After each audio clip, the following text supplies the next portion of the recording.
In the next few minutes, you're going to discover 9 clues almost every car gives before a major exhaust problem takes over.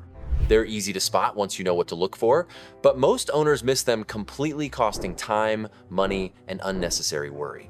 Most of the time, these signs don't mean an instant, expensive replacement. Often, they point to simpler issues that can be fixed before real damage sets in. By the end, you'll know 3 quick checks you can do yourself or request for free at many parts stores to confirm if your catalytic converter is truly at fault. We'll go through each symptom and end with the smartest move you can make if something seems wrong, starting with one warning light that's often misunderstood. 1. Check engine light. Not always a death sentence. Seeing that amber check engine light can make you picture a big repair bill. In reality, it might be something as minor as a loose gas cap or as involved as a catalytic converter issue.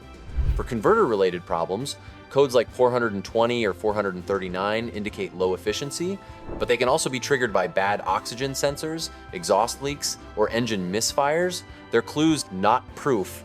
The smartest first step is to get the codes read with an OBD2 scanner or take advantage of a free scan at many auto parts stores.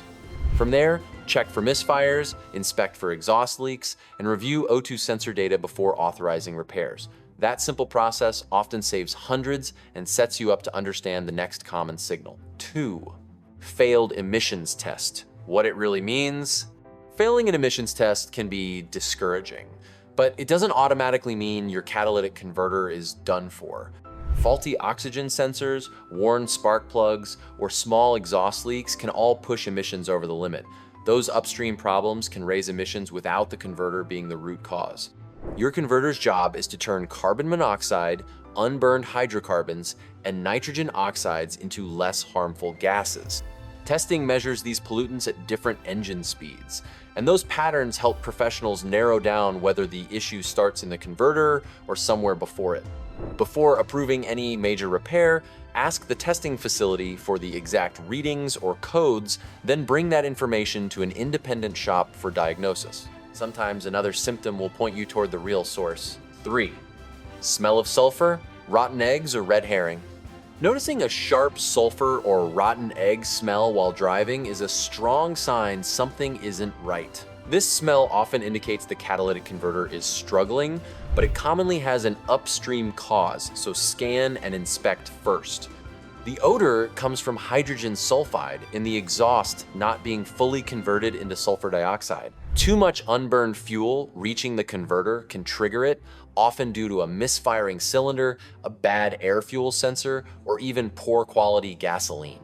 Because these issues can damage the converter over time, avoid long drives if the smell is strong, get a quick code scan and engine inspection right away to pinpoint the source. Leaving it unchecked can lead to other noticeable changes in how your car responds when you press the gas. 4. Poor engine performance. When your car feels out of breath, sometimes the first hint you notice is a general lack of power acceleration that feels weaker than you remember.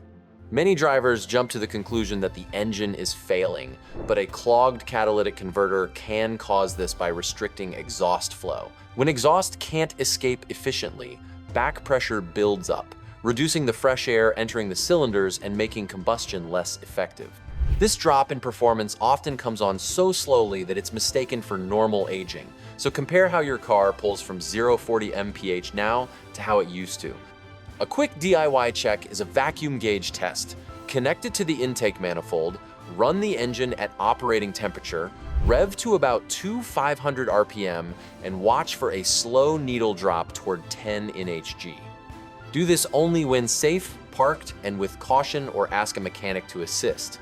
Keep in mind, misfires or low compression can also cause similar symptoms, so a full scan and inspection are important. In some cases, the next sign isn't about how the car moves, but what you hear from beneath it. 5. Rattling or sputtering noises. Internal clues.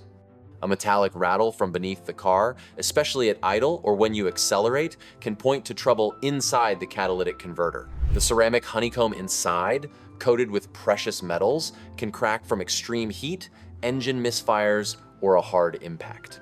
Converter rattle usually sounds sharp and metallic and stays consistent with engine speed, while heat shield or suspension rattles tend to change with bumps or road conditions. If pieces inside break loose, they can shift and partly block exhaust flow, sometimes causing a sputtering sound from the tailpipe. Note when the noise happens: startup, idle, acceleration, and scan for misfire codes. Misfires and excess fuel can overheat and break down the converter, so correcting an upstream problem quickly can prevent further damage. In rare emergencies, a mechanic may temporarily remove the front O2 sensor to reduce back pressure, but this can be illegal for emissions and is not a DIY fix. Sometimes this kind of internal damage also comes with changes in how much fuel your car uses. 6. Low or high fuel consumption. The fuel economy puzzle. Fuel economy changes that don't match your usual driving habits can be puzzling. You might find yourself filling up more often or, oddly, going farther on a tank. If the engine runs richer to compensate for restricted exhaust, mileage drops. If severe restriction limits fuel delivery, you might briefly see better MPG, but with reduced performance. A damaged converter can throw off the air-fuel ratio your engine control module depends on, and that imbalance affects efficiency in either direction. Track your fuel stops over a week and compare them to your normal pattern. If the trend shifts without explanation, check for codes and obvious engine issues.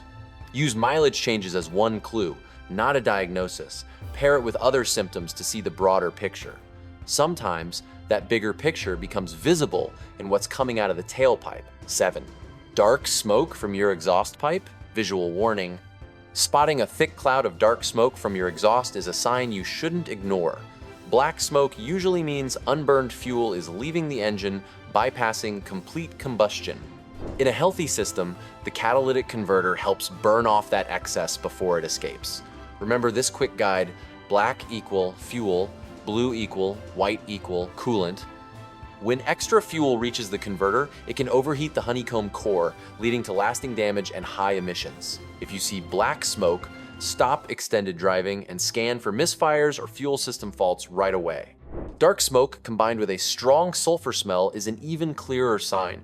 The converters under heavy strain get a diagnostic scan immediately. Sometimes the damage leaves signs you can actually see without starting the engine. 8. Discolored catalytic converter. Heat damage you can see. A quick look under your vehicle can sometimes give away a problem. The catalytic converter's outer shell can change color when it overheats blue or purple shading, or dark scorch marks are common signs. This happens when repeated unburned fuel or misfires drive exhaust temperatures high enough to melt or warp the internal honeycomb, which both blocks flow and reduces conversion efficiency. Only inspect the converter when the car is completely cool and parked on level ground. By the time you see discoloration, the unit is usually already compromised, and replacement is often the most viable fix. Use this as one piece of the puzzle alongside other signs like smell, rattles, and trouble codes before making that call. And if replacement is on the table, the next concern is what it's going to cost. 9. How much will it cost? Sticker shock and smart choices. Replacing a catalytic converter can be one of the more intimidating repair expenses for a driver. Replacement costs commonly range from a few $100s to over $10, depending on your vehicle, part choice, and labor rates. OEM units cost more because they contain precious metals like platinum, palladium, and rhodium, while aftermarket parts are often cheaper but may have different performance or longevity. Before approving a replacement, run through a quick checklist. Get a code read, free at many parts stores. Have a mechanic verify oxygen sensor and misfire history. And ask if cleaning might help burn off deposits, though these won't fix a physically damaged converter. Always get multiple quotes and ask for diagnostic evidence to support the repair. Taking these steps keeps you better informed and more in control when deciding how to move forward. So here's how to put what you've learned into action. First, get a free code scan or use your own OBD2 reader. Next, write down exactly what symptoms you see, like smells, rattles, or smoke, and when they happen. Finally, ask the shop to check for upstream issues, such as misfires or leaks, before replacing the converter. These steps help you target the real cause and avoid unnecessary part swaps. Do these checks first and you'll avoid panic and unnecessary bills. Drop a comment with your car's symptoms and model to get suggestions from other viewers.